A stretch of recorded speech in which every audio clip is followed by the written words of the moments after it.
Hey friends, I'm Ash Leatherwood, your friendly neighborhood apologist. In this video, we're going to talk about something that I think that we as Christians have not been living up to, and this is something that we need to do better at, that I've learned from my own experience, and something that I see many other Christians struggle with as well. So let's jump in and let's do better.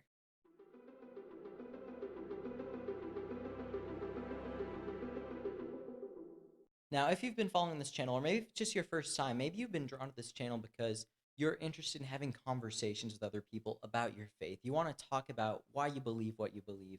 And so you might be familiar with the verse, 1 Peter 3:15, which for many of us who are interested in apologetics, we might use it as like our mission verse. And it's because it says, always be prepared to give the reason for the hope that you have, but do so with gentleness and respect.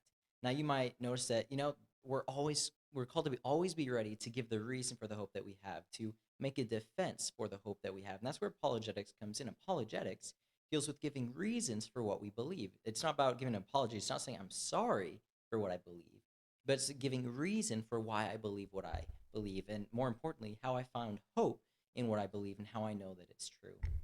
So in that you might find, there's evidence to believe that God exists, and that's why this shapes my life. It makes me understand, that there's a purpose to life. I'm here for a reason.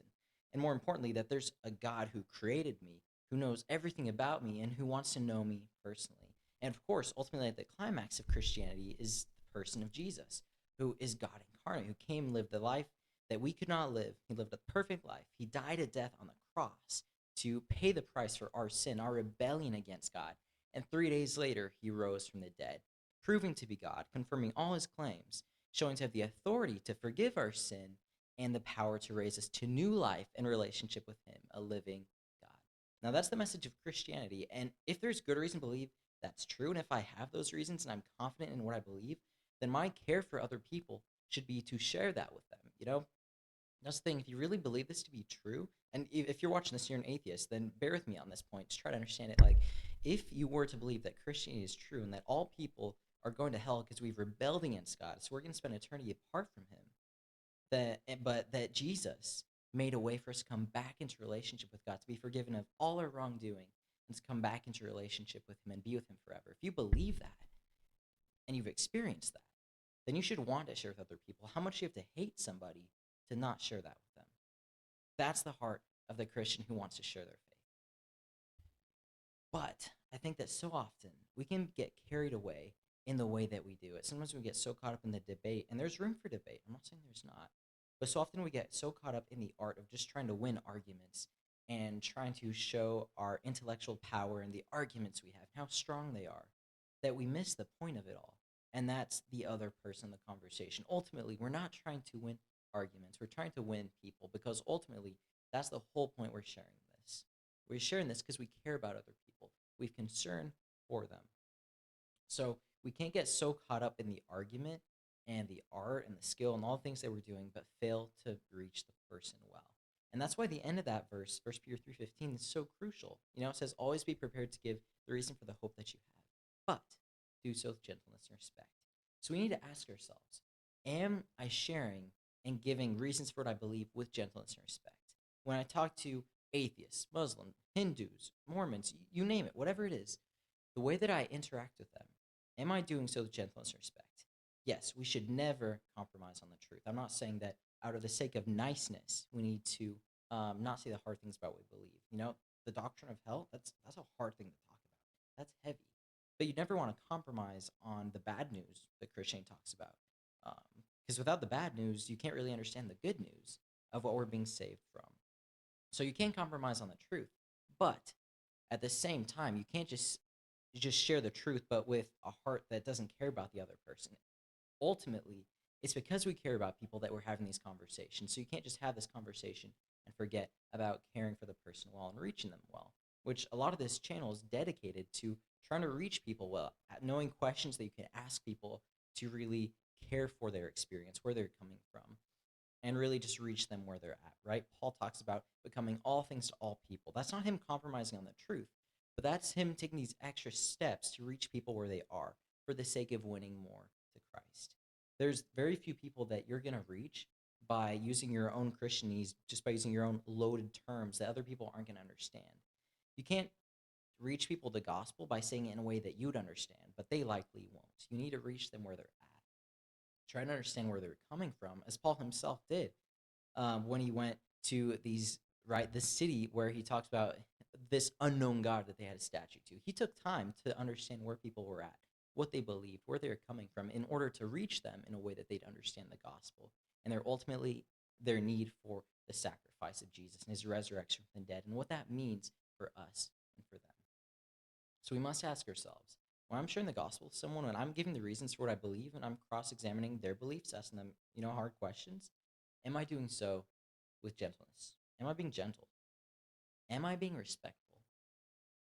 When I'm in the YouTube's comment section, which if you're watching this video, chances are you probably are in the comment section on several things. Are you commenting on people with gentleness? Are you being gentle? Are you being respectful? We need to be gentle and respectful to other people. If you lose that gentleness and respect, then people are just going to think you're a jerk.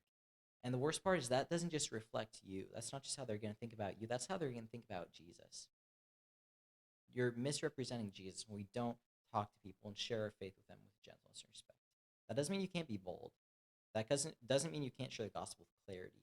And that doesn't mean you can't say hard truths. But the way you talk to them and care for them, that's where the gentleness and respect comes in. And so ultimately, this is the passage that I want us to read through real quick as we're finishing up just a short little video on something that I think that we all need to strive for. Because gentleness and respect doesn't come naturally when we're having these conversations. We still struggle with our flesh, we struggle with temptation, and ultimately I think we struggle with pride when we're having these conversations. We can get so caught up in what we know, the arguments we've learned, all these things, that we can end up being prideful and arrogant. And that's not going to be helpful in these conversations. So we have to fight for gentleness and respect in these conversations. But the short little passage I was thinking about as I was just preparing this content comes from James chapter 3, verses 7 through 12, which say, "For every kind of beast and bird, of reptile and sea creature can be tamed and has been tamed by mankind, but no human being can tame the tongue. It is a restless evil, full of deadly poison. With it we bless our Lord and Father, and with it we curse the people who are made in the likeness of God. From the same mouth come blessing and cursing. My brothers, these things ought not be so. Does a spring pour forth from the same opening both fresh and salt water? Can a fig tree, my brothers, bear olives, or a grapevine produce figs? Neither can a salt pond yield fresh water." In other words, James is saying, from our same mouths, we used to praise God and worship and bless him. And yet, from the same mouth, we curse the people that are made in his image, right? From the biblical worldview, we understand that God has made people in his image. People bear the image of God, which, if you're not a Christian, you don't really come from a background of understanding the Bible, that just means that God has made us in his likeness. He's made us special. We're different from the animals. We're different from the plants. We're different from the rest of creation. He's made us in his image, which means we're in his likeness. He's made us to be relational nature. He's made us to have authority over the world that he's made. He's made us to be able to have a special relationship with himself and with other human beings, amongst other qualities. God has made us special, and he loves us a lot. And because of this, we ought to love and care for other people that are also made in his image. We can't love God and mistreat other people. That just doesn't flow, because God has made other people in his image. To love God, to worship God, should overflow into the way we see and view and interact with and care for other people that he's made as an image and that he cares for. So in this passage, it talks about how we can't bless God and curse the people that he's made in his own image. It talks about how there can't be a spring that has both fresh water and salt water. They don't mix. So ultimately, this is a call to consistency, to integrity among his people, that if we're truly going to take our relationship with God seriously, if we truly are going to love God and worship him and bless him, which we ought to do because of what he's done for us through his son, Jesus, that ought to overflow into our interactions with other people, not just fellow Christians, but unbelievers, and especially in our interactions with them when we're sharing the gospel. We ought to care for them. All this has to come back with the way we view them. They are made in God's image. He cares for them. He sent his son to die in their place and rise again, just as he did for us. We can't put ourselves in a spot that's above them. We're all in the same boat. So we need to care for them well. In our conversations with them, we need to be respectful and gentle, and we need to be caring.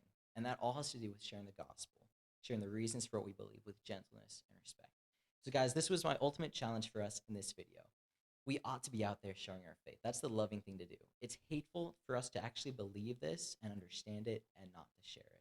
So, even if you're an unbeliever, you ought to understand that a loving Christian ought to be sharing this with you. If you have a friend who's a Christian, they ought to be sharing this with you. And if they're not, maybe they're just scared to hurt the relationship.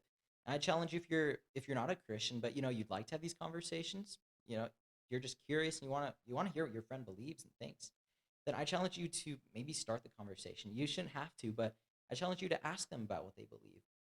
That verse talks about always be prepared to give the reason or the hope that you have. And that's to do with, when people ask you, you ought to be ready. So I challenge you to ask your friend or family member who's a Christian to tell you about their faith. And if you're a Christian, if you're a believer, then I challenge you to always be ready and to seek those opportunities because you care about people. They're made in God's image. He cares for them, so that ought to change how we see them and care for them as well. So, guys, ultimately, as we interact with people, ask yourself these two questions. Am I being gentle? Am I being respectful?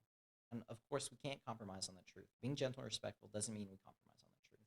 It means that as we share the truth, we're caring for the other person well, trying to reach them where they're at. So, guys, that's this video. I hope that we do better with that. I hope to see that done better in the comment section on my videos, as well as across this platform in general, but especially in your interactions with people. So I challenge you to do that.